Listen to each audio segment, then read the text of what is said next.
할렐루야. 2020년 10월 14일 수요일 온라인 예배 함께 드리시겠습니다. 다 함께 찬양 드리시겠습니다.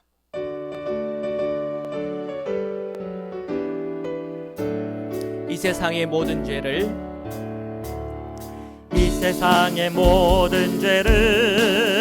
맑히시는 주의 보혈, 성자 예수 그 귀한 피 찬송하고 찬송하세. 주님 앞을 멀리 떠나 길을 잃고 헤맬 때에 나의 뒤를 따라오사 친히 구원하셨도다. 흰 눈보다도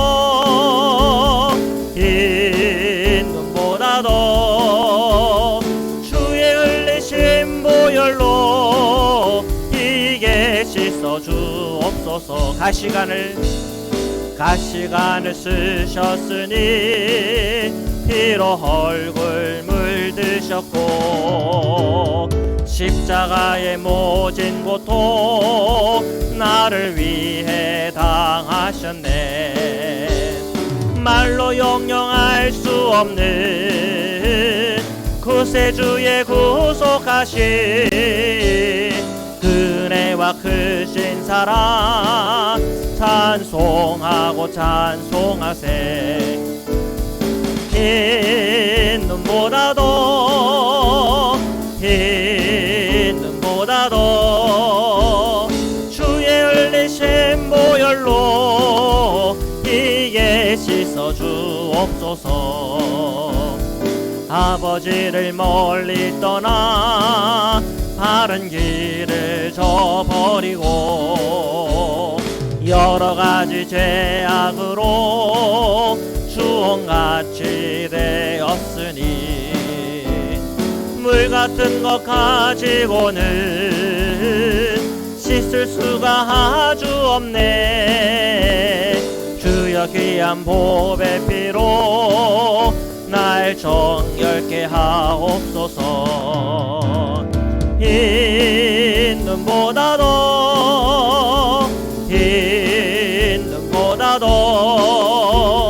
주의 흘리신 보혈로 이게 씻어 주옵소서. 우리 계속 찬양 드리겠습니다. 아바 아버지,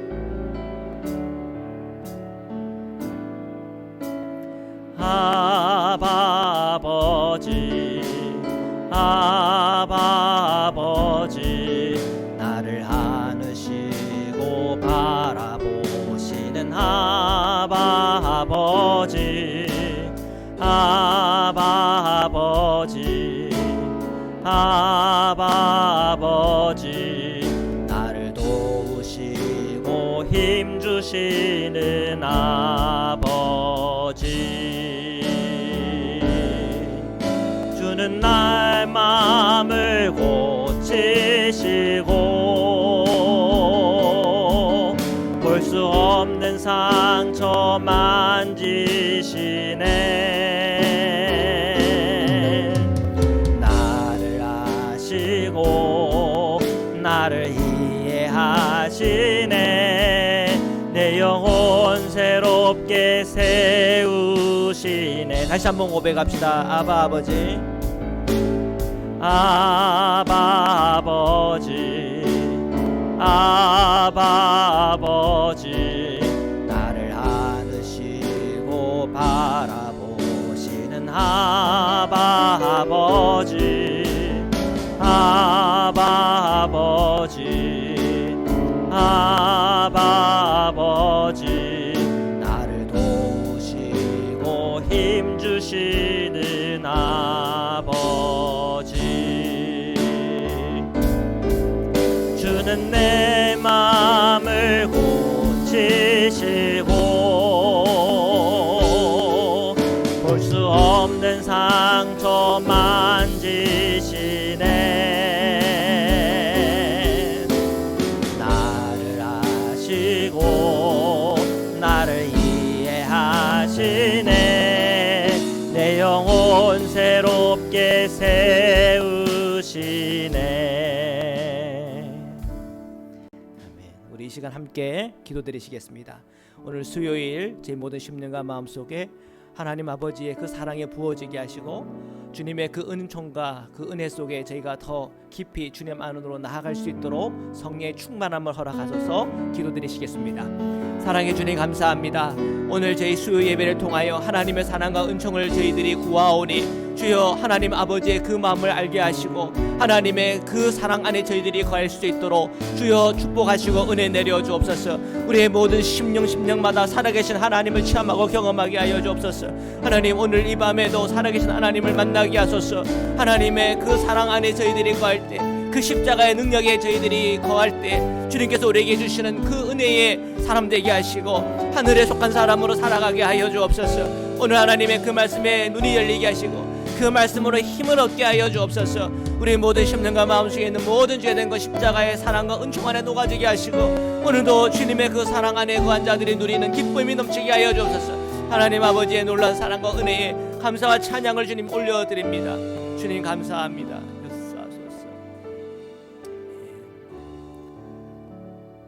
사랑의 주님 감사합니다. 오늘 이 밤에 하나님의 사랑과 은혜 안에 저희들이 거하기를 원합니다.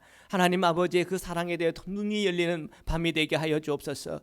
우리 사랑하는 모든 성도님들의 심령과 마음속에 어둠이 다 떠나가게 하시고 몸의 아픔과 육신의 고단함도 다 떠나가게 해주셔서 오직 하나님의 사랑과 은총 안에서 강건하여지며 주님의 은혜와 능력 안에서 저희들이 건강하게 주님을 예배하고 찬미할 수 있도록 저희들 위해 주님 임하여 주옵소서. 저희들이 가지고 있는 모든 기도의 제목들 하나하나 속에 응답하여 주옵소서. 오늘도 주님의 말씀을 펼쳐 읽을 때 묵상할 때 또한 그 말씀을 받는 중에 그 말씀을 통하여 역사가 일어나게 하시고 그 말씀을 통해 하늘의 지혜를 깨닫게 하시고 그 말씀 속에 우리에게 주시는 하나님 음성 듣고 순종할 때마다 주시는 하나님의 복을 저희가 다 누리도록 축복하여 주시옵소서. 거룩하신 예수 그리스도의 이름으로 기도드립니다. 아멘. 우리 하나님의 말씀 함께 보시겠습니다. 사무엘하 15장 1절부터 37절 말씀입니다. 1절인데요. 함께 읽겠습니다. 시작. 그 후에 압살롬이 자기를 위하여 병거와 말들을 준비하고 호위병 50명을 그 앞에 세우니라. 아멘. 자, 오늘 1절을 보니까 그 후에라고 했습니다. 그 후라고 하는 것은 다윗과 압살롬의 이 화해 이후에 일어난 일이에요. 자, 아버지와 아들이 화해를 했으면 그 다음에 이야기는 참 좋은 얘기들만 좀 가득 차면 좋겠는데 뭐 여러분도 알고 저도 알고 있겠지만 이 아버지와 아들이 관계가 좋아지는 관계는 분명히 아닌 것 같아요. 지금 이 압살롬을 보니까 자기를 위해서 병거와 말들을 준비를 했대요. 그리고 호위병 50명을 그 앞에 세웠대요. 이 압살롬이 지금 뭔가 일을 꾸미고 있는 거예요. 여러분, 호위병 50명이라고 그러는데 호위병 50명을 데리고 사람들 앞에 나타난다고 해봅시다. 어떨 것 같아요, 여러분? 제가 옛날에 유튜브를 보니까 어떤 이제 그 평범한 일반인인데 이 그 경호원을 한 10명 정도 고용을 하고 옷을 아주 그냥 잘 차려입고 그다음에 선글라스를 끼고 공항에 나타났더니 사람들이 막 인기 있는 연예인인 줄 알고 막 사람들이 막 구름대처럼 보이는 거예요. 근데 나중에 알고 보니까 저 사람 누군지 아냐고 이렇게 사람들한테 인터뷰를 하니까 모른대요. 모르는데 일단 나올 때 이 경호원들 대동하고 막 옷 깨끗하게 입고 선글라스 끼고 나오니까 뭔가 큰 스타인 줄 알고 사람들이 다 몰렸다는 거예요. 여러분, 사람이 어떤 옷을 입고 또 주변에 어떤 사람들이 이렇게 몰려 있는가에 따라서 그 사람이 달려 보입니다. 그 사람이 일반인이든 뭐 나쁜 사람이든 뭐 그냥 뭐 별로 인기도 없는 그런 사람이든 간에 주변에 뭔가 있으면 사람들이 몰리게 돼 있고 뭔가 관심 있게 본단 말이에요. 이 압살롬은 어떤 그런 생각으로 가득 찬 거예요. 그러니까 1절에 보면 자기를 위하여라 그래요. 자기를 위하여. 자, 병거, 말, 50명의 호위병 다 자기를 위한 거예요. 압살롬이 자기 스스로가 뭔가 대단한 사람인 것처럼 보여지기 위한 그 모든 작업인 거죠. 벌써 우리가 1절만 읽어도 압살롬의 마음이 어떤 건지가 드러납니다. 자, 2절인데요. 우리 함께 읽겠습니다. 시작.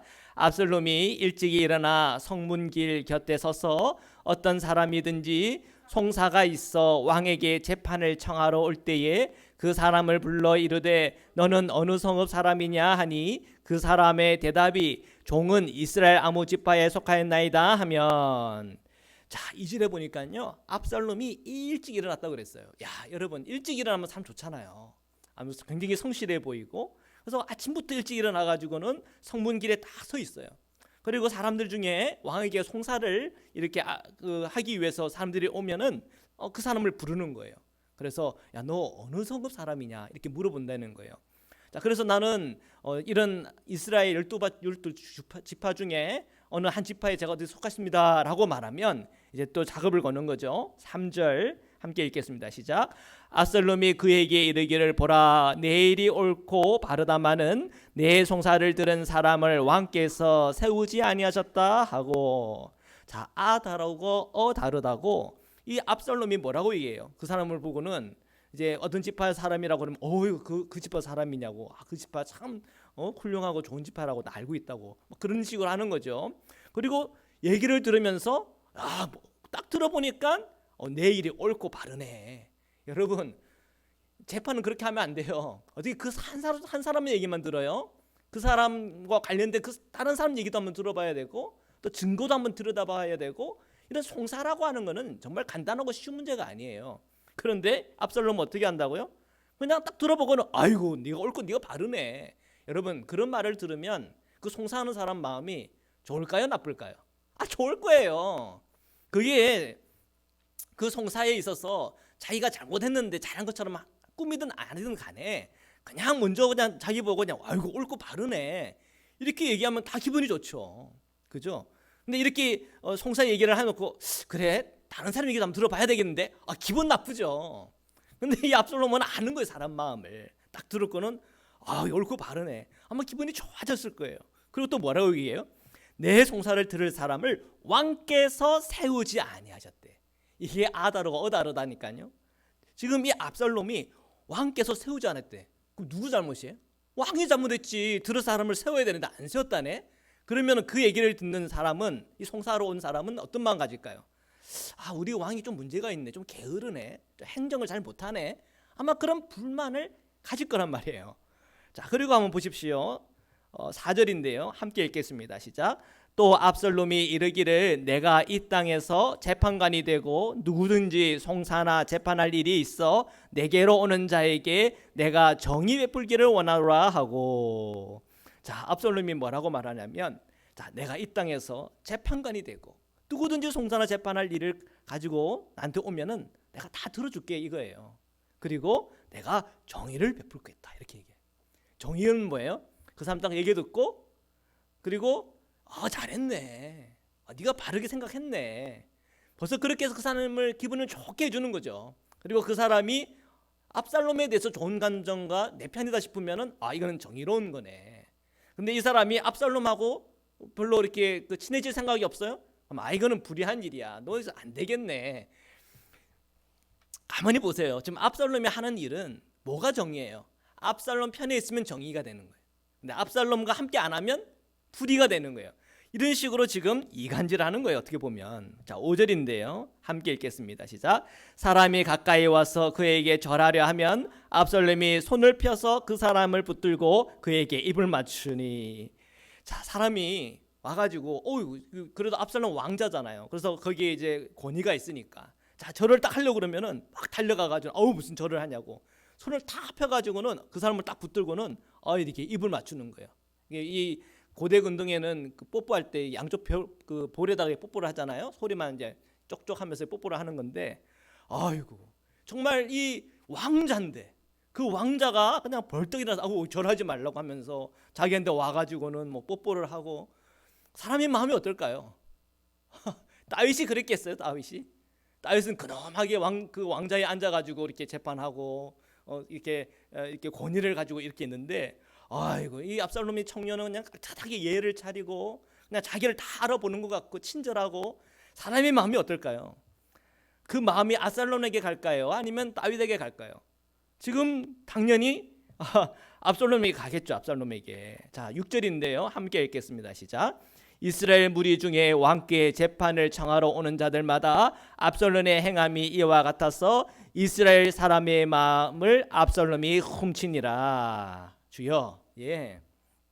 지금 6절에 이 압살롬의 행동하는 그 모든 행동 하나하나에 대해서 사무엘 하 기자는 뭐라고 말해요? 이스라엘 사람의 마음을 압살롬이 훔쳤다고 그랬어요. 부당하다는 것이지요. 벌써 이 압살롬의 마음에는 아버지의 그 왕자에 대해서 노리는 거예요.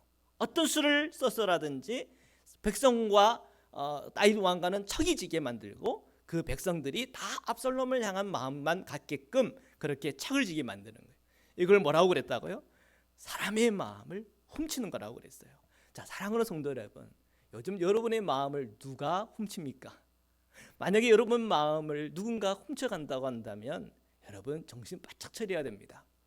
물론 뭐 우리가 그 연애를 할 때는 저 사람이 내 마음, 저 사람이 나의 마음을 훔쳐갔어, 뭐 이런 거는 굉장히 낭만적으로 들릴지 몰라요. 그렇지만 우리가 이 세상 살이를 하다가 사탄에게 우리의 마음이 빼앗긴다든지 또는 정말 망하는 사람이에요. 멸망의 자식이에요. 근데 멸망의 자식이고 망하는 사람인데 그 사람으로부터 내 마음이 빼앗겨서 내가 이 멸망의 길로 따라간다고 한다면 그는 얼마나 두렵고 무서운 일인지 몰라요. 지금 이 압살롬은 여러분 보십시오. 생명의 길로 가는 것 같아요? 아니면 사망의 길로 가는 것 같으세요? 우리는 벌써 이 이야기 알잖아요. 이 압살롬은요 지금 사망의 길로 가고 있어요. 근데 겉은 굉장히 화려하고 달콤하게 말을 하고 사람의 마음을 훔쳐요. 그래서 내 마음이 이 압살롬에게 빼앗기는 그 순간 우리는 어느 길로 들어서는 거예요? 사망의 길로 들어서는 거예요. 그런데 지금 이 다윗이 다스리는 이 이스라엘 안에 사람들의 마음이 점점 압살롬이 그 마음을 훔쳐가지고는 반대로 말하면 백성들의 마음이 빼앗기기 시작하는 거예요. 누구에게로? 압살롬에게로. 자, 오늘 우리가 이 말씀을 보면서 오늘 우리의 마음도 좀 살펴보시기를 바랍니다. 자, 계속해서 말씀을 보시겠습니다. 7절입니다. 함께 읽겠습니다. 시작. 4년 만에 압살롬이 왕께 아뢰되 내가 여호와께 소원한 것이 있사오니 청하건대 내가 헤브론에 가서 그 소원을 이루게 하소서. 자, 4년 만이래요. 그러니까 이 압살롬이 4년 동안 작업을 한 거예요. 4년이 결코 짧은 시간이 아니죠. 4년 동안 열심히 이 이스라엘의 마음을 빼앗아가는 거예요. 훔쳐가는 거예요. 그래서 수많은 사람들이 압살롬을 바라보게, 다윗 말고. 자, 이 압살롬은 그런 작업을 4년을 한 거예요. 그리고 이제 압살롬이 딱 봐서 이제 때가 이르렀다 싶으니까 이 다윗을 만나 가지고는 얘기해요. 제가요 여호와께 소원한 게 있어요. 내가 헤브론에 가서 그 소원을 이룰 수 있도록 해주세요. 얼마나 경건합니까? 정말 경건한 모양 아닙니까? 주님께 소원을 했다네. 그리고 헤브론에 가서 그 소원을 이룰 수 있게 해달라고 그렇게 다윗에게 얘기를 하는 거예요. 자, 계속해서 보겠습니다. 8절 함께 읽겠습니다. 시작. 당신의 종이 아람 구술에 있을 때에 소원하기를 만일 여호와께서 반드시 나를 예루살렘으로 돌아가게 하시면 내가 여호와를 섬기리이다 하였나이다. 다윗은 그 말을 들을 때 참 우리 아들이 믿음이 좋구나. 주님에 대한 그 마음이 있었구나. 그 구술에 갔을 때 그 형을 죽이고 보복살인을 해가지고는 그렇게 망명생활을 하는 그 동안에 그가 참 신앙이 좋아졌구나. 그리고 소원까지 해가지고는 이제 여호와를 섬기기 위해서 자기가 저 헤브론에 가겠다고 말하네. 저 아버지의 입장에서 그 말을 들었을 때 얼마나 흥분했을까요? 근데 우리는 알아요. 이게 지금 그의 마음의 정직한 것 속에, 진실한 것 속에 그의 신앙의 고백일까요? 아니면 딴 마음이 있을까요? 딴 마음이 있어요. 딴 마음. 자, 여러분, 이 압살롬이 지금 가려고 하는 이 헤브론 있잖아요. 이 헤브론은요 원래 수도였어요. 수도. 이스라엘의 수도였어요. 근데 다윗이 이제 왕이 되고 나서 이스라엘 통일 왕국을 이루고 나서 수도를 옮겼어요. 헤브론에서 어디로 옮겼어요? 예루살렘으로 옮겼어요. 그럼 상식적으로 헤브론에 있는 사람들, 옛날에는 그게 수도였단 말이에요.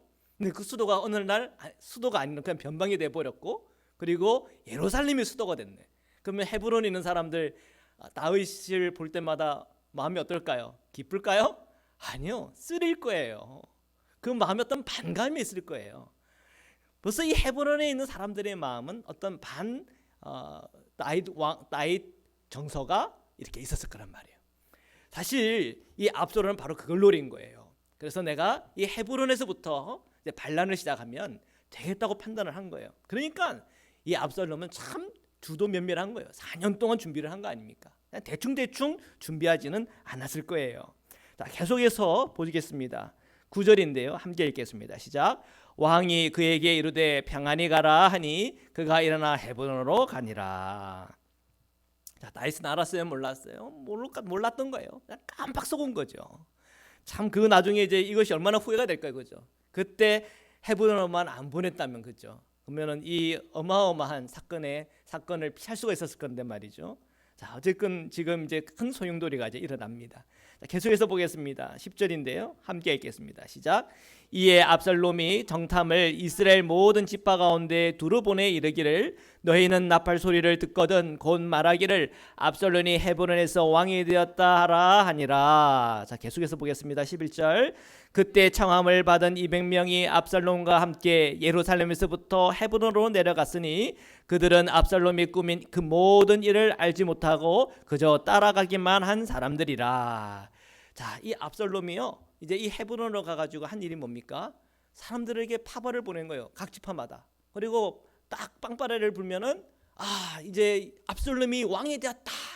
그것이 온 이스라엘 안에 떠들썩하게 만든다고 하는 거예요. 자, 그러면은 사람들이 이상하죠. 이때 당시는 또 옛날이지 않습니까? 그 사실과 진실을 몰라요. 분명히 왕이 되려면 그 다윗의 허락이 있어야 될 것이고 또 그런 프로세스가 있을 거 아니에요. 절차가 있을 거 아니에요. 근데 그때 당시에 백성들은 선동되는 거죠. 어떻게 보면 막 모든 나라 방방곡곡에서 빵빠레가 울리고 그리고 압살롬이 왕이 되었다라고 하면은 그 하나의 완전 이제 그 모든 이제 사람들의 마음이 이제 압살롬을 향하여 이제 모이게 되는 거죠. 지금 압살롬은 그걸 노리는 거예요. 참 신기한 게 11절에 보면 이렇게 표현을 하고 있어요. 자, 헤브론으로 내려갔다 혼자 내려간 게 아니에요. 몇 명이? 200명이 압살롬과 함께 내려갔어요. 근데 이 200명은 왜 그 헤브론에 내려간지 알았어요? 몰랐어요? 몰랐어요. 모르는 상태에서 그저 따라만 간 거예요. 따라가다가 갑자기 압살롬이 왕이다 그래서. 자, 그러면 그 200명 중에 이건 아닌데요? 지금 다윗이 왕이죠. 그럼 어떻게 될까요? 그러면 이제 그 옆에 이제 군병 하나가 칼을 딱 꺼내가지고 푹 찌르고 죽이고 그럴 거 아니에요. 압살롬 편이 있는 사람들은 사는 것이고 압살롬 편이 없는 사람들은 다 죽을 수도 있는 그런 분위기인 거죠. 그러니까 그런 분위기가 이렇게 되니까 어떻게 되는 거예요? 하여튼 살려면 압살롬 편에 서야 되는 그런 상황을 만드는 거예요. 그러면 이제 자기 사람이 200명, 헤브론의 다윗 정서가 있는 그 사람들 모아가지고는 이제 다윗의 왕국을 정복시키고 그리고 그 반란을 성공하게 하려고 하는 그런 이 압살롬의 계산이 있는 거예요. 자, 12절의 말씀 함께 읽겠습니다. 시작. 제사 드릴 때에 압살롬이 사람을 보내 다윗의 모사 길로 사람 아히도벨을 그의 성읍 길로에서 청하여 온지라 반영하는 일이 커가매 압살롬에게로 돌아오는 백성이 많아지니라. 예, 지금 압살롬이 계산했던 것처럼 사람들의 마음이 자꾸 이제 바뀌는 거예요. 어떻게 보면 압살롬은 아무런 어떤 명분이 없어요. 그가 왕이 될 수 있는 명분이.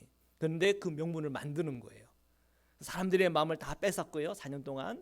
그리고 각 지파마다 아마 이 압살롬 중심으로 된 조직들이 있었던 것 같아요. 그래서 압살롬이 왕이 되게끔 만들어진 그 조직들이 활동을 하여서 사람들하고는 딱 장악을 해버린 거죠.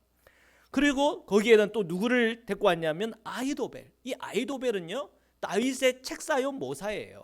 아주 우리 식으로 따지면은 제갈량과 같은 그런 사람.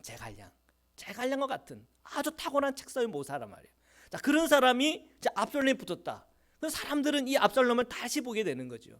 그리고 이 아히도벨이 얼마나 기가 막힌 작전과 계략들을 이 압살롬에게 알려줬겠어요. 자, 그랬더니 사람들이 점차 이 압살롬 주변으로 더 모이게 되는 거죠. 그래서 이 압살롬의 이 반란이 굉장히 힘을 얻게 되는 겁니다. 자, 계속해서 보겠습니다. 13절입니다. 시작. 전령이 다윗에게 와서 말하되 이스라엘의 인심이 다 압살롬에게로 돌아갔나이다 한지라. 자, 다윗은 정말 뭐 안입하면 홍두깨라 그랬나요? 천청병력 같은 소리를 들은 거예요. 아니 이게 무슨 소리야? 압살롬이 반란을 일으켜? 모반을 일으켜? 이 아들인데 나와 화의도 했는데 화의 이만큼도 한 그 아들이 나에게 칼날을 겨루어? 아마 큰 충격이었을 거예요. 이 다윗은 그 얘기를 듣는 것 속에 아마 정말 쓰러지기 직전이었을 것 같은 생각이 들어요. 사람은 말해요. 전령이 말해요. 이스라엘의 인심이 다 압살롬에게 돌아갔나이다. 아마 앞이 캄캄했을 것 같아요. 자, 14절의 말씀 함께 읽겠습니다. 시작. 다윗이 예루살렘에 함께 있는 그의 모든 신하들에게 이르되 일어나 도망하자. 그렇지 아니하면 우리 중 한 사람도 압살롬에게서 피하지 못하리라. 빨리 가자. 두렵건대 그가 우리를 급히 따라와 우리를 해하고 칼날로 성읍을 칠까 하노라. 여러분 이렇게 사람이 충격받고 굉장히 당황스러운 이 상황이 되면요, 아마 이 사람의 그 머리가요 잘 돌아가지 않을 것 같아요. 근데 다윗은요 그런 상황 속에서 자기가 판단을 하는데 어떻게 판단해요? 도망가자 그래. 도망가자. 아니 왜 도망가자 그럴까? 자, 보니까 그렇지 않으면 우리 중 한 사람도 압살롬에서 피하지 못할 것이다. 첫 번째, 아무리 위기와 어려움이 있다고 하더라도 자기 사람을 챙겨요. 다윗은 자기 사람을 챙겨요. 의리가 있고 자기 가까운 사람들에 대한 생명을 귀하게 여기는 그의 그 리더십이 보이는 거예요. 그러니까 무의식적으로 선택하는 게 뭐냐면 그래서 내 사람 챙겨야지, 내 사람들을 살려야지 하는 그런 마음이에요. 그 다음에 보십시오. 자, 빨리 가자. 두렵건대 그가 우리를 급히 따라와 우리를 해하고 칼날로 성읍을 칠까 하노라. 자, 예루살렘에 있는 그 모든 백성에 대한 그 마음이 있는 거예요. 자, 다윗 왕은 자기의 측근들을 아끼고 그리고 자기의 관리 안에 있는 자기의 다스림 안에 있는 백성들에 대하여 아끼는 마음이 있어요. 혹시 우리가 도망가지 않고 그들과 함께 그 예루살렘 성읍에서 그 압살롬과 싸움을 일으킨다고 그런다면 어떤 일이 일어나겠어요? 이 예루살렘에는 전쟁 속으로 들어가는 거예요.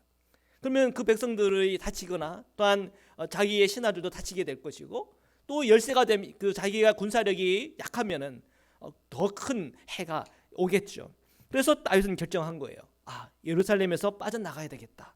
15절 말씀 함께 읽겠습니다. 시작. 왕의 신하들이 왕께 이르되 우리 주 왕께서 하고자 하시는 대로 우리가 행하리이다. 보소서 당신의 종들이이다 하더라. 야, 다윗의 그 주변에 있는 신하들 중에 다윗이 도망가자 하니까는 다 뭐라고 한 거예요? 그래요, 도망갑시다 그러는 거예요.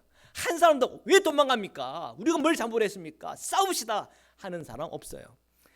그것은 뭐냐면 그 신하들이 다윗에 대한 절대 충성도 있고 또한 다윗에 대한 절대 순종의 마음이 있는 거예요. 가장 힘들고 어려울 때 그게 잘 되든 못 되든 사람들의 그 마음에 어떤 그 순종, 명령에 대한 복종 그런 마음이 꼭 필요합니다. 그것이 한 조직과 한 단체가 갈 때는 굉장히 중요한 요소예요. 그런데 지금 다윗과 이 신하들 관계 속에 보면 정말 철저한 신뢰의 관계다 하는 것이 이런 장면에서 보이는 것이죠. 자, 16절인데요. 함께 읽겠습니다. 시작. 왕이 나아갈 때에 그의 가족을 다 따르게 하고 후궁 10명을 왕이 남겨두어 왕궁을 지키게 하니라.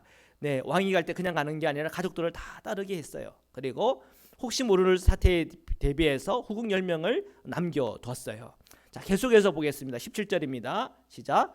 왕이 나감에 모든 백성이 다 따라서 벳메르하게 이르러 멈추어 서니. 자, 지금 이제 왕은 예루살렘을 이제 빠져나왔고 이 벳메르하 뭐 실제 지명이 어디 있는지는 몰라요. 근데 이 벳메르하의 뜻을 보면 넓음의 집 뭐 이런 뜻도 있고 멀리 떨어진 장소 뭐 이런 이제 뜻도 있나 봐요. 그러니까 이제 이 벳메르에 이르러 멈췄다는 건 하나는 그 의미는 뭐냐면 이제 이 예루살렘 성을 빠져나와서 멀찍이 와가지고는 멈춰섰다라고 우리가 이해해도 될 것 같아요. 18절 우리 함께 읽겠습니다. 시작. 그의 모든 신하들이 그의 곁으로 지나가고 모든 그렛 사람과 모든 블렛 사람과 및 왕을 따라 가드에서 온 모든 가드 사람 600명이 왕 앞으로 행진하니라. 아멘. 자, 다윗이 이 예루살렘을 버리고 나올 때 그와 함께 한 사람들이 있었다는 것을 보여주고 있습니다. 그 중에는 그렛 사람과 블렛 사람인데 블렛 사람들을 얘기해요. 이 블레셋 사람들 중에서 다윗에게로 와서 그걸로 귀화한 사람들이 있었던 것 같아요. 근데 꽤 많죠. 600명 정도가 된 거죠. 자, 그런 사람들이 다 다윗을 따라왔어요. 왜 따라왔을까요? 다윗과 함께 하겠다는 거죠. 이방인이지만. 그렇지만 뭐 다윗이 그들을 받아주었기 때문에 거기에 대한 충성이 있었던 겁니다. 자, 19절의 말씀 함께 읽겠습니다. 시작. 그때의 왕이 가드 사람 이때에게 이르되 어찌하여 너도 우리와 함께 가느냐? 너는 쫓겨난 나그네인이 돌아가서 왕과 함께 내 곳에 있으라. 자, 다윗 왕은 좀 이해가 안 됐던 것 같아요. 이 블레셋 사람들이 600명이 자기를 따라오는 것도 그랬고 또 그들 중에 리더였던 것 같아요. 이때라고 하는 그런 장군이죠. 같은 장군인데 이 이때라고 하는 이 장군에게 말을 하는 겁니다. 어찌하여 너도 우리와 함께 가냐? 너는 쫓겨난 나그네 아니니? 너 외국 사람이라는 거예요. 블레셋에서 지금 우리 이스라엘로 넘어온 사람들인데 너 돌아가서 이 왕이라고 하면 새로 왕이 세웠잖아. 새로 왕이 세워졌으니까 그 압살롬과 함께 편안히 그냥 거기 있으라고. 굳이 나 안 따라와도 된다고. 다윗은 그렇게 얘기를 하는 거예요. 그게 진심이었는지 어쩌는지는 모르겠지만 다윗은 어떻게 보면 지금 그 상황은 좀 마음이 좀 많이 무너져 있는 상황 같아요. 일단 예루살렘을 두고 도망치는 신세가 된 거고 또 특히 그 아들이 자기를 이렇게 쫓는 상황이니까 아마 힘이 많이 빠져 있는 상황 형편 속에 충분히 나올 수 있는 말인 것 같아요. 야, 너 블레셋 사람이잖아. 굳이 나 따라올 필요 없어. 그냥 새 왕이 생겼으니까 그 새 왕하고 같이 지내. 어떻게 다윗은 그렇게 말을 해요. 20절인데요. 함께 읽겠습니다. 너는 어제 왔고 나는 정처 없이 가니 오늘 어찌 너를 우리와 함께 또 돌아다니게 하리요. 너도 돌아가고 내 동포들도 데려가라. 은혜와 진리가 너와 함께 있기를 원하노라 하니라. 예, 지금 다윗은 그 마음에 그냥 포기하는 마음이 있었던 것 같아요. 자, 끝이다. 우리는 이제 또 돌아다니는 신세가 됐구나. 아들에게 늘 쫓기며 사는 신세가 됐구나. 내가 뭐 과거에 지은 하나님 앞에 범죄했던 그 범죄에 대한 그 죄값을 나는 다 받는 거구나. 아마 이제 다윗의 마음은 다 그냥 가난한 마음이에요. 그냥 무너져 버린 마음이에요. 이거 새 번역에 보면 이렇게 번역해 놨어요. 20절에 장군이 온 것이 바로 엊그제 같은데 오늘 내가 그대를 우리와 함께 떠나게 하여야 되겠소. 더구나 나는 지금 정처 없이 떠나는 사람 아니요. 어서 장군의 동족을 데리고 돌아가시오. 주님께서 은혜와 진실하심으로 장군과 함께 계셔 주시기를 바라오. 뭐 이런 이제 말이에요. 그러니까 굳이 나랑 함께 할 필요 없다. 내 동포들 아까 600명 있다 그랬잖아요. 그 600명과 함께 그냥 압살롬 새로 왕 됐으니까 거기랑 같이 있어라. 그렇게 얘기하는 거예요. 자, 21절 우리 함께 읽겠습니다. 시작. 이때가 왕께 대답하여 이르되 여호와의 살아계심과 내 주 왕의 살아계심으로 맹세하옵나니 진실로 내 주 왕께서 어느 곳에 계시든지 사나 죽으나 종도 그곳에 있겠나이다 하니. 자, 이 말씀 보니까 룻기가 생각나지 않습니까? 이 나오미 따라온 이 룻이 이 나오미가 가라고 그러잖아요. 너 고향 집으로 가라. 근데 가요 안 가요? 안 가잖아요. 가지 않고 있는데 뭐라고 얘기해요? 당신의 하나님이 내 하나님이요. 그런 식으로 얘기하는 거 아니에요. 지금 이때가 꼭 그렇게 지금 다윗에게 반응하는 거예요. 내 주 왕께서 어느 곳에 계시든지 사나 죽으나 정도 그곳에 있겠습니다. 여호와의 살아계심과 내 주 왕의 살아계심으로 저는 맹세합니다. 오히려 다윗이 그냥 가라고 하니까 더 못 가겠다는 거예요. 참 이상해요, 여러분. 이 다윗의 리더십 속에서 우리가 배워야 될 게 있어요. 정말 좋은 어떤 리더십이라는 건 뭐냐면 그 사람을 정말 배려해주는 마음이에요. 그러면 참 이상하죠. 그 사람을 참 배려하는 마음 가지고 너 이제 괜찮아. 너가 지금 하고 싶은 대로 해. 나를 떠나도 괜찮아. 그러면요, 진짜 좋은 리더십이면 그렇게 가라고 안 가요. 오히려 더 내가 충성하겠다 그러고 더 생명 바쳐서 당신과 함께 하겠다고 그래요. 참 다윗은 행복한 사람이에요. 가장 힘들고 어려울 때 함께 하겠다고 하는 사람 있죠. 그리고 그 600명에 있는 사람이 같이 함께 하다가 죽으면 죽겠다라고 하는 사람들이 있죠. 어떻게 보면 참 다윗은 주변에 충성된 사람들을 많이 거느리고 있었어요. 하나님께 주신 축복이죠. 그죠? 자, 22절에서 23절 우리 함께 읽겠습니다. 시작. 다윗이 이때에게 이르되 앞서 건너가라 하매 가드 사람 이때와 그의 수행자들과 그와 함께한 아이들이 다 건너가고 온 땅 사람이 큰 소리로 울며 모든 백성이 앞서 건너가매 왕도 기드론 시내를 건너가니 건너간 모든 백성이 광야의 길로 향하니라. 예, 자 22절 23절 읽었는데요. 자, 다윗은 이제 이때를 앞서서 보냈습니다. 이때를 설득할 수 없는 거죠. 그죠? 같이 충성하겠다 그러고 죽으면 같이 죽겠다 그러니까 어떻게 보내요. 그죠? 그리고 이제 다윗과 함께 이제 그 백성들이 함께한 백성들이 있는 거예요. 이 예루살렘에서 함께 나온 백성들. 그 백성들은 다 누구 편? 다윗 편인 거예요. 죽어도 같이 죽겠다고 하는 그 마음이에요. 압살롬 아무리 그가 가진 것 많고 많은 사람들이 따른다 그래도 우리는 거기랑 같이 따를 사람이 아니야. 우리가 따를 사람은 다윗이야. 아무리 힘들고 어려울 때 우리가 더 다윗과 함께 해야지 하는 그런 사람들이 다 같이 빠져나온 거예요.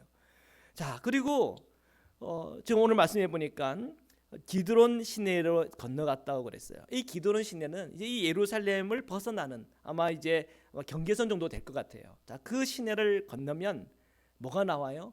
광야길이 나와요. 다윗과 함께라면 광야라도 줬어. 이런 느낌이에요. 우리가 이 다윗이 우리가 이 다윗을 통해 이 메시아의 비전이 사실 우리에게 온 거거든요.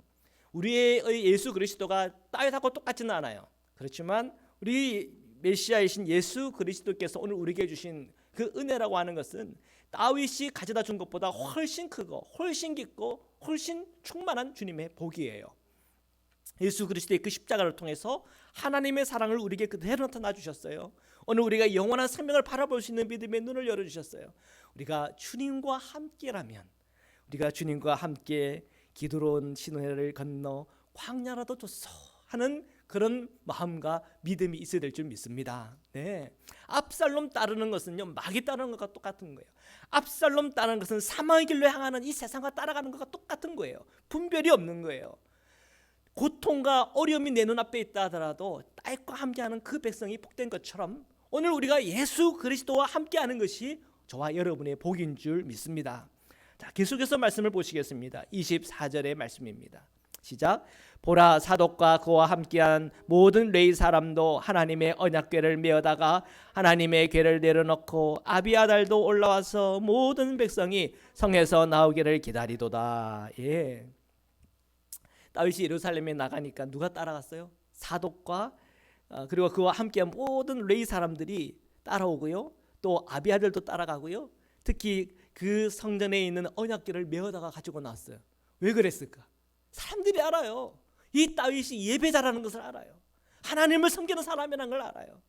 이 예루살렘에 다윗이 떠나버리면 이 성전은 이제는 허물어질 거라고 그들은 판단했던 것 같아요.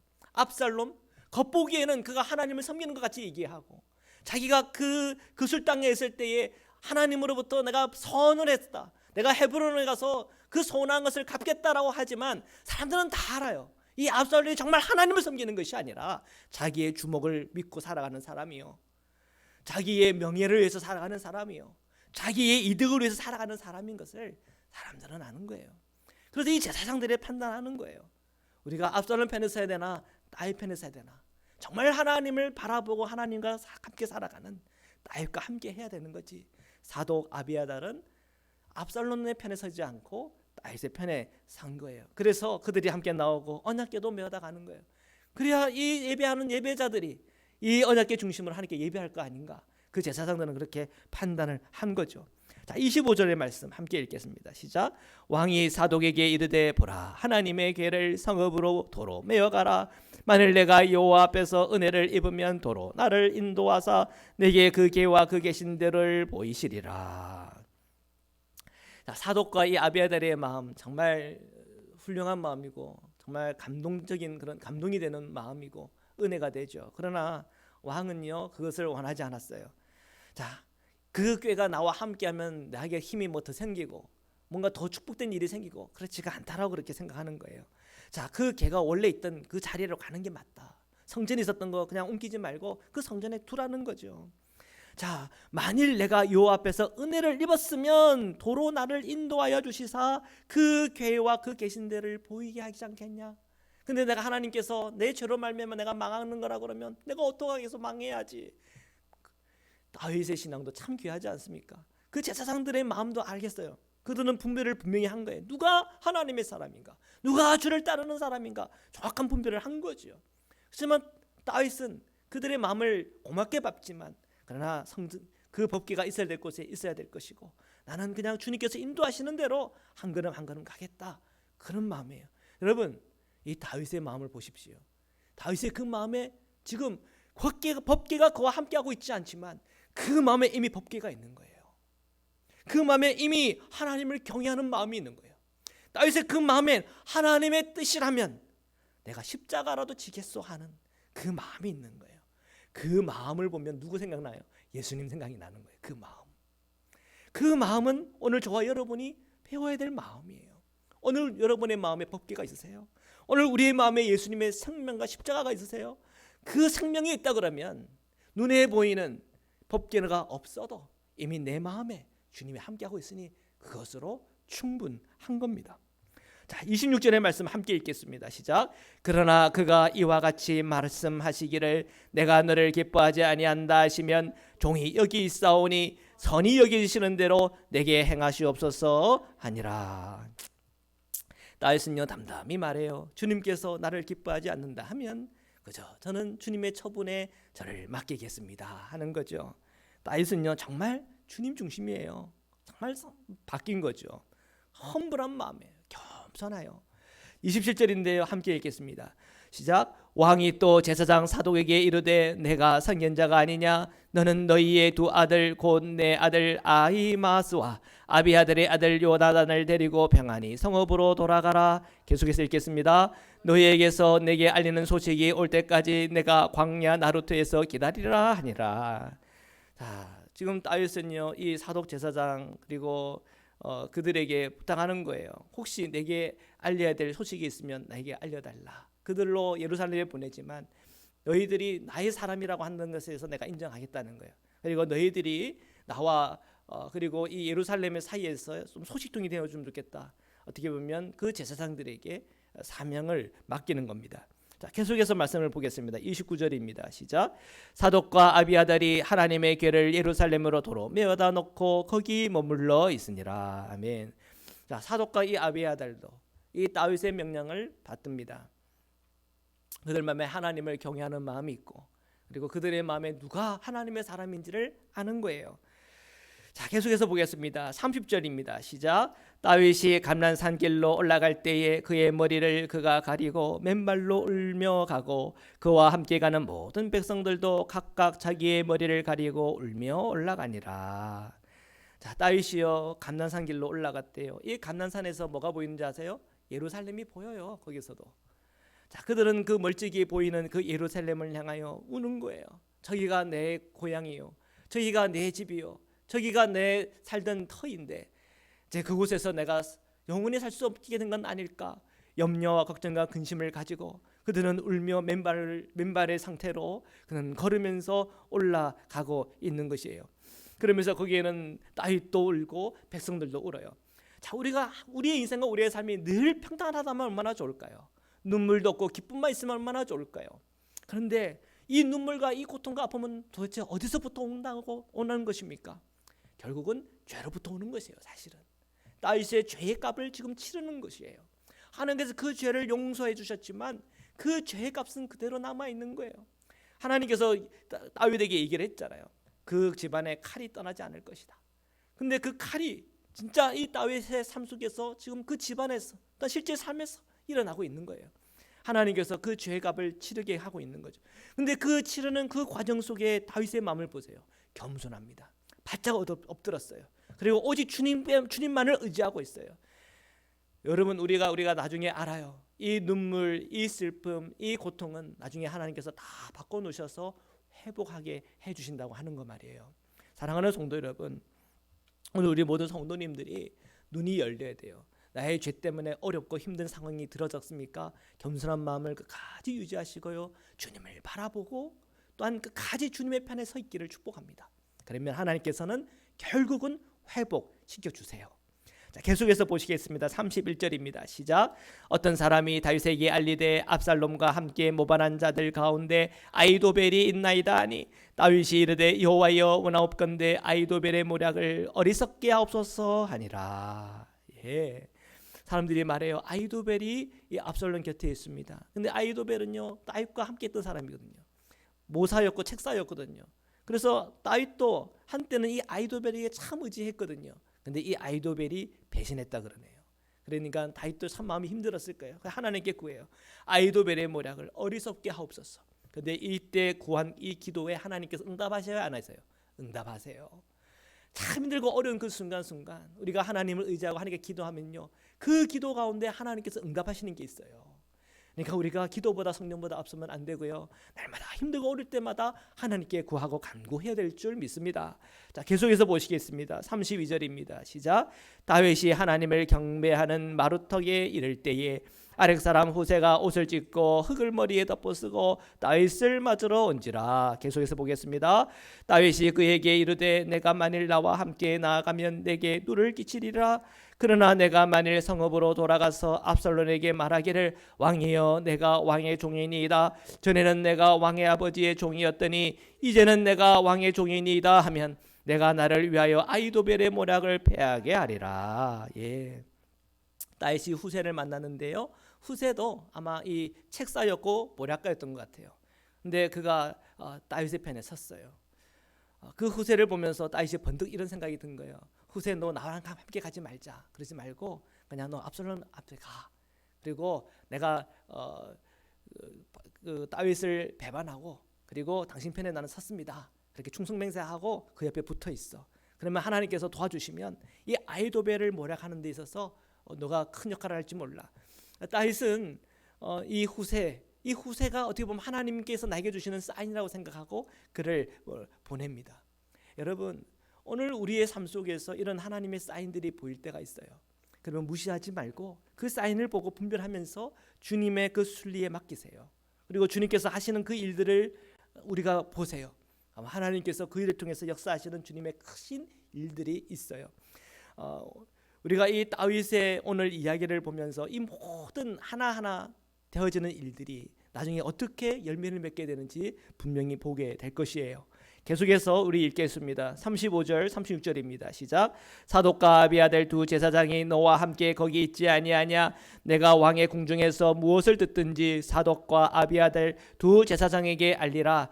그들의 두 아들 곧 사독의 아히마스와 아비아들의 요나단이 그들과 함께 거기에 있나니 너희가 듣는 모든 것을 그들 편에 내게 소식을 알릴지니라 하신지라. 예, 후세를 보내면서 너 거기에 혼자가 아니야. 거기에 사독과 아비아들이 있을 것이고 그 자녀들 아히마스와 요나단이 있을 거야. 너가 이 두 아들들을 통해서 나한테 소식을 알려줘. 이렇게 부탁을 하는 거죠. 자, 이러한 것은 다윗의 지혜지만 더 넓게 보면 하나님께서 다윗에게 이런 지혜를 주시는 거예요. 우리 성도님들 위기 가운데 있습니까? 어려움 가운데 있습니까? 그럼 위기와 어려움 가운데 낙심하거나 위기와 어려움 가운데 나를 의지하지 마세요. 누구를 의지합니까? 하나님을 의지하세요. 하늘의 그 지혜를 구하세요. 하나님께서 다윗에게 그 지혜를 주셨던 것처럼 오늘 저와 여러분에게도 그 지혜와 은혜를 주실 줄 믿습니다. 37절의 말씀입니다. 다윗 함께 읽겠습니다. 시작. 다윗의 친구 후세가 곧 성읍으로 들어가고 압살롬도 예루살렘으로 들어갔더라. 아멘. 자, 지금 이제 이 30절의 말씀 제일 마지막 끝을 우리가 보고 있는데요. 이 예루살렘이 있어요. 이 예루살렘은 고난과 고통과 위기감이 도는 그런 장소예요. 자, 그곳에 압살롬이 들어갔을 때 그의 마음과 그의 생각에는 드디어 나는 왕자를 내가 쟁취했다. 그렇게 생각했을 거예요. 자, 그런데 거기에 누구도 들어갔습니까? 후세도 들어갔어요. 이 후세는 하나님의 도구가 될 거예요. 이 압살롬의 이 그의 사악한 마음과 사악한 계획에 하나님의 그 문제를 푸는 열쇠요. 또한 그 죄악과 악을 벌하는 하나님의 심판의 도구가 될 거예요. 거룩하신 하나님, 주님께서 오늘 저의 모든 심령과 마음속에 진리를 보게 하여 주십시오. 하나님의 공의와 진리에 대해서 보여주게 하시고 하나님의 사람을 알아볼 수 있는 믿음의 눈을 열어주옵시고 우리 주변에 되어지는 모든 일 속에 하나님께서 어디를 향하여 그 마음이 가고 계시는지, 하나님의 사랑과 은혜가 어디에서 흐르고 있는지에 대해서 우리 성도들이 보게 해 주십시오. 압살롬과 같은 사람에게 우리의 마음이 빼앗기지 않게 하여 주옵소서. 오직 예수 그리스도께 마음이 가게 하시고 오직 예수 그리스도의 사랑 안에 우리의 심령과 마음이 가게 하여 주십시오. 우리 성도님들의 그 모든 눈들이 믿음의 눈으로 되게 하시고 주님, 우리가 모두 주님의 성령을 쫓아 나아가는 하나님의 사람 되게 하소서. 오늘 밤에 저희들이 함께 그 믿음의 고백을 가지고 기도드리겠습니다. 기도하시겠습니다. 사랑해 주님 감사합니다. 하나님의 사랑과 은총 안에 저희들의 모든 심령과 마음속에 주님 거하게 하여 주옵소서. 주님의 마음을 저희가 더 알기를 원합니다. 하나님, 이 다윗이 자신의 죄로 말미암아 힘들고 어렵고 고난의 시간이 들어가지만 주님께서 저에게 겸손한 마음을 주시고 저가 하나님을 의지하고 그 눈물의 맨발의 걸음을 걸을 때 하나님께서는 그 모든 것 하나하나를 기억하여 주시고 저의 기도를 기억하여 주시고 그가 하나님 앞에서 하나님의 편에 서서 살아가는 그의 모든 모습들을 주님께서 지켜보고 계셨음을 저희들이 기억합니다. 다윗과 함께하는 사람들, 다윗의 편에 선 사람들의 그 마음과 그 심령에 아버지 하나님께서 축복과 복을 주셨던 것처럼 오직 저희가 예수 그리스도께 마음을 두고 예수 그리스도를 따라 살아갈 수 있는 믿음의 눈을 날마다 저에게 허락하여 주옵소서. 예수 십자가의 권세, 예수 십자가의 능력이 오늘 저희의 능력 되게 하시고 오늘 주님께서 걸어가신 그 십자가의 길을 저희도 그 십자가를 나아갈 수 있도록 저에게 믿음과 확신을 주옵시고 은혜를 허락하여 주옵소서. 하나님, 오늘 저희 모든 심령과 마음속에 이 세상의 유혹과 미혹 속에 내 마음 빼앗기지 않게 하시고 하나님의 그 사랑과 은혜에 대해서 늘 눈 열어 살아가게 인도하여 주옵소서.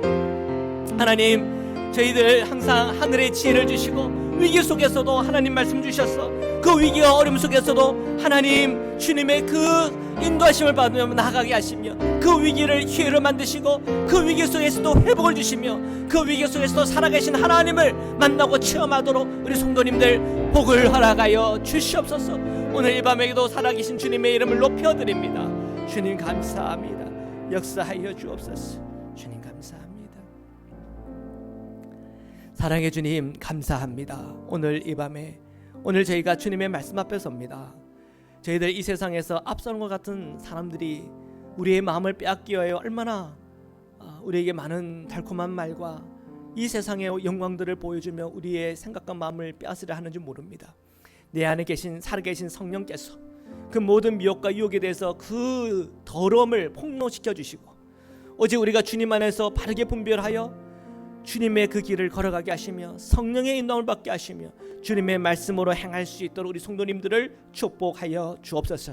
하나님, 오늘 저희의 심령과 마음속에 위기 속에서 우리의 마음을 지켜주옵시고 위기 속에서 더 겸손하게 하시며 위기 속에서 더 하나님의 음성을 듣게 하시며 위기 속에서 하나님께서 인도하시는 바 그 성령의 인도함을 따라 진실함으로 겸손함으로 거룩함으로 행할 수 있도록 저희 성도님들을 축복하여 주옵소서. 몸이 불편하고 몸이 연약한 우리 성도님들이 있습니까? 오늘 주님께서 임하여 주셔서 치유와 회복을 허락하여 주옵소서. 우리 사랑하는 자녀들을 보호하여 주옵소서. 코비드-19으로 인한 위기와 어려움 속에서도 저희들을 보호하시며 그 모든 필요들이 처음받게 하시며 하나님을 따라 살아가는 자들이 누리는 주님의 복으로 충만히 허락하여 주시옵소서. 이제는 우리를 구원하시고 영원한 생명의 문을 열어주신 우리 주 예수 그리스도의 한량없는 은혜와 우리를 사랑하시되 끝까지 사랑하시는 하나님의 사랑과 오늘도 저희와 동행하시며 축복하시는 성령의 교제 교통하심이 오늘 이 밤에 주님 앞에 나온 사랑하는 모든 성도님들과 흩어져 있는 자녀들 위해 지금부터 영원토록 함께하기를 간절히 축원하옵나이다. 아멘.